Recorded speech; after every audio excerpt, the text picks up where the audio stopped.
Hey everybody! Welcome back to Asagao Academy. Currently, I am stopping the living crap out of John's face. It was fun. So we're gonna actually find out what he's gonna say. You're on my crap list. I'm very sorry. I didn't take long after that for me to die 5 pitiable, painful deaths, but as my little Turby tumbled off the screen for the 6th and final time, a small surge of pride hit me.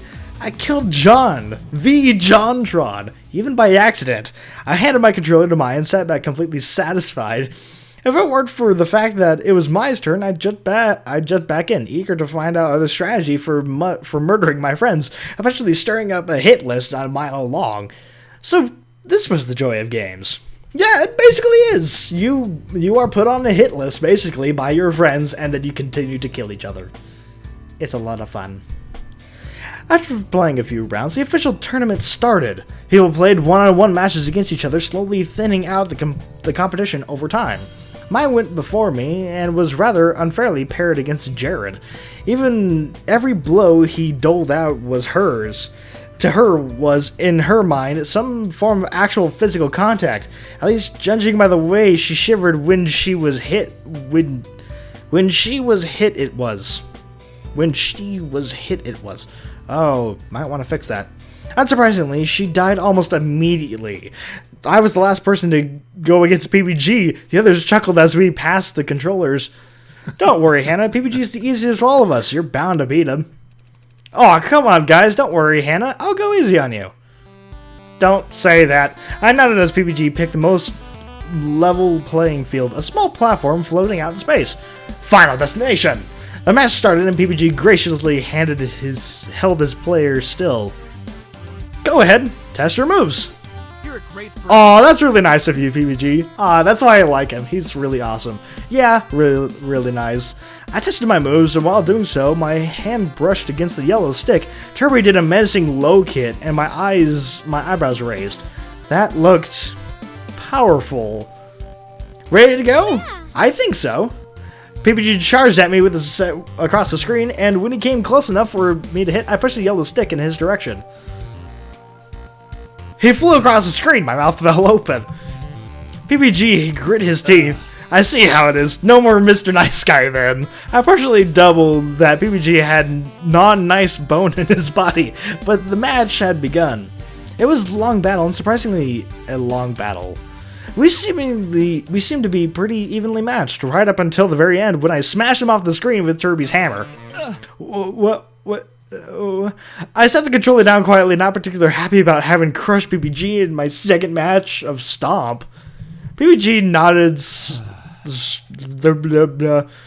sadly. I guess I lost then. Whoa. Dang, Hannah, that was some natural born talent right there.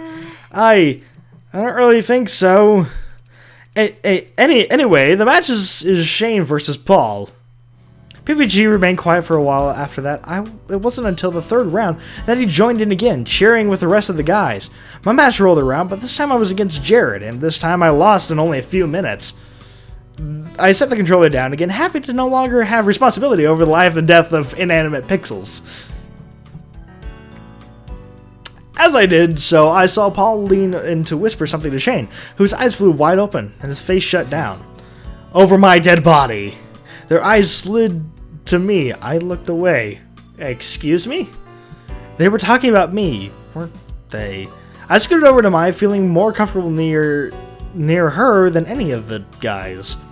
We cheered for Jared right up until the very end. He lost a supernaturally agile Shane, who was seemingly being fueled by the rage of 1,000 demonic toddlers. Because that's how I want to go down in flames. Demonic toddlers. Everyone, that was a great round. It looks like we in better shape than last year. Well, all except PBG. Aw, come on, that wasn't called for. Totally deserved. Anyways, I'm tired, so get out of my room, please. He grinned broadly, not finding anything wrong with how he summarily dismissed us. Maya and I gathered our things and left the room with the others, who were laughing and joking, disappeared into all different directions.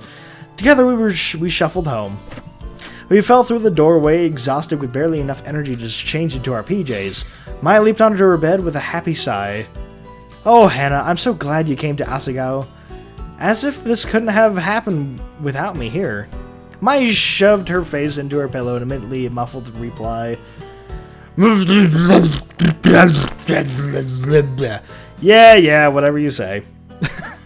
I fell into my bed, staring at the rungs that kept Mai and her mattress from collapsing onto me, smothering me to death in the night.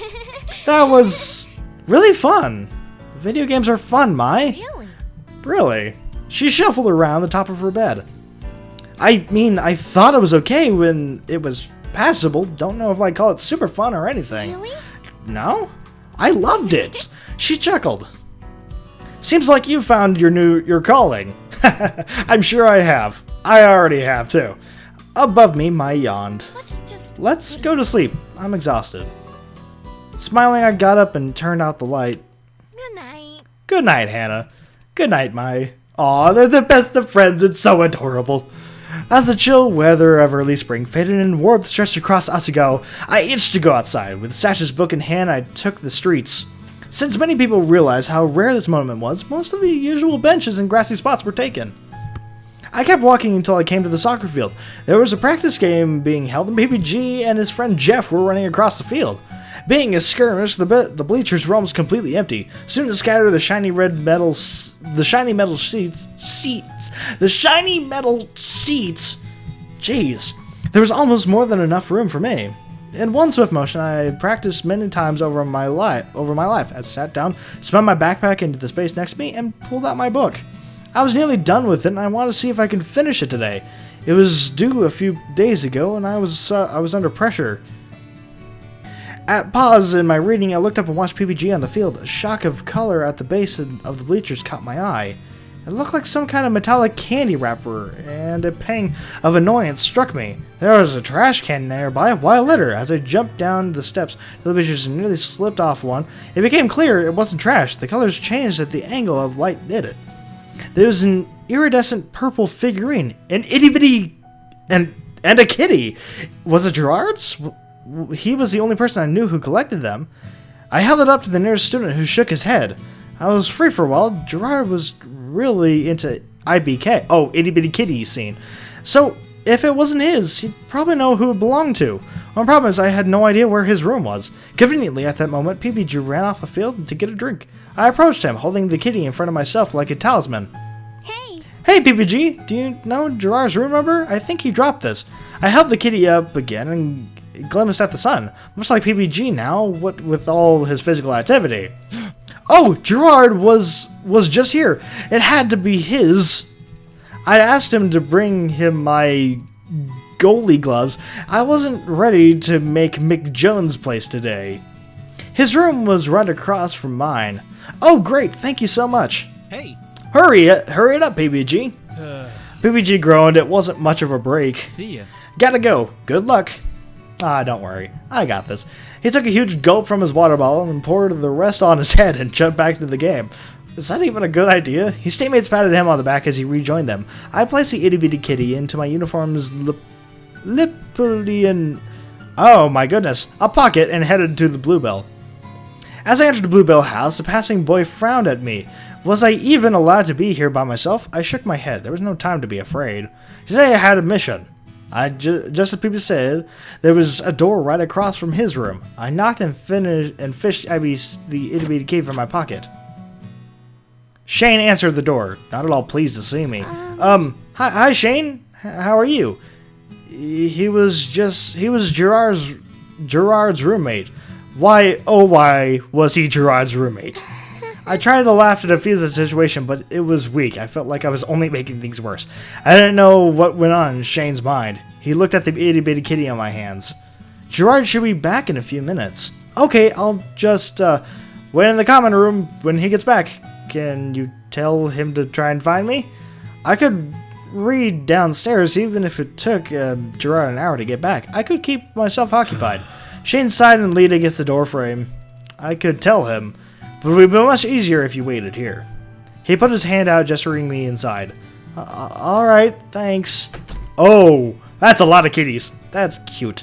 I entered the room and stood smack in the middle of it. Shane plopped into his chair in front of what must have been his desk. I sat down to what I assumed to be Gerard's chair at the opposite side. Shane swiveled around and started clicking something on his laptop. Seeing as he wasn't much for small talk, I turned to observing the room. The room was, well, decorated, one could say. There was a lot of itty-bitty kitties, each arranged neatly with its brethren of similar design. Every empty space not filled to school-related objects was covered by the pads of cute little cats, or at least sealed box of one. Even parts of Shane's shelves had itty-bitty kitties on them. I had to admit it was kind of endearing. Something about dedication required what was sweet. Do you collect itty-bitty kitties too? Not really, they're Gerard's. I don't mind. I see. It's kind of a niche. I'm surprised you're into them. Oh, no, I don't collect them. I just found this one on the side of the field. People said Gerard was there earlier, so I came to find out if it was his. My hastiness to disown the figure did not go unnoticed by Shane, who made a face at me. If it's not Gerard's, he probably knows who it is, right? It's probably Gerard's. I smoothed my thumbs over the plastic kitty absent-mindedly. Shane returned to whatever he was doing online, and I conversed with the figurine in my hand. Who's a pretty kitty? Who's a pretty kitty? You are! I can do the same thing with my floof. Who is a pretty alpaca? Who is a cute alpaca? You're adorable alpaca. Kiss. We actually gave all of our alpacas, like, personalities and everything, and they are adorable. Gerard came back about 2 minutes later. Hey, Shane. Hey, Shane! And Hannah? Hey, he held out 2 coffees in his hand. Suddenly he turned pink. And what are you two doing in here? Alone. Together. We're not doing anything. Hannah was looking for you. Really? Really? How can I help, Hannah? He gave a coffee to Shane and offered the other one to me.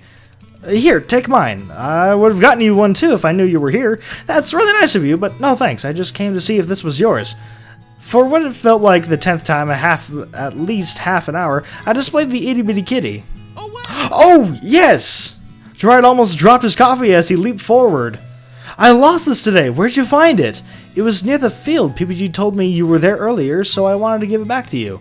I handed the figurine to Gerard, who looked about ready to kiss it. You're the best. Thank you, Hannah. Thank you. I didn't even have to do this, but you did. And I don't know what you would have done what I would have done without you. It wasn't any trouble at all. It looked pretty rare. It's not. It's as rare as you would think, but still very special to me. I'm so glad you were the one to find it. I shouldn't have been so careless. Don't beat yourself up about it. What matters now is that you have it back. Maybe zip your pockets next time. I promise. You bet I'll take a load of precautions to make sure this never happens again. He placed it delicately on the shelf with the other kitties that had the same iridescent properties. Gerard looked at me while I viewed his hard-earned assemblage. Oh, duh, Gerard, you dummy. How rude of me not to at least introduce you to my collection. Sorry. In this room, I have 247 itty-bitty kitties of every shape and size. This is the newest set of the Catastrophes. Oh, boo. They're a band. They're really popular right now. I traded my rare extras for these the other day. The ones you brought back from me is a set of 4 that are called the Opalescents. Currently, they're the only shinies. Oh, basically Pokemon. But that's actually all the time I have for this episode, so thank you for watching. I really appreciate it. Please like, subscribe, leave me a comment. I'll be reading them and responding. And I will be seeing you later. Run. Okay. Going up the stairs again. Gonna do a little thing again. Gonna open the door. I'm gonna run away. I have never played a Tomb Raider game. Oh, you're gonna try to catch it on fire. Hang on, buddy. Catch on fire.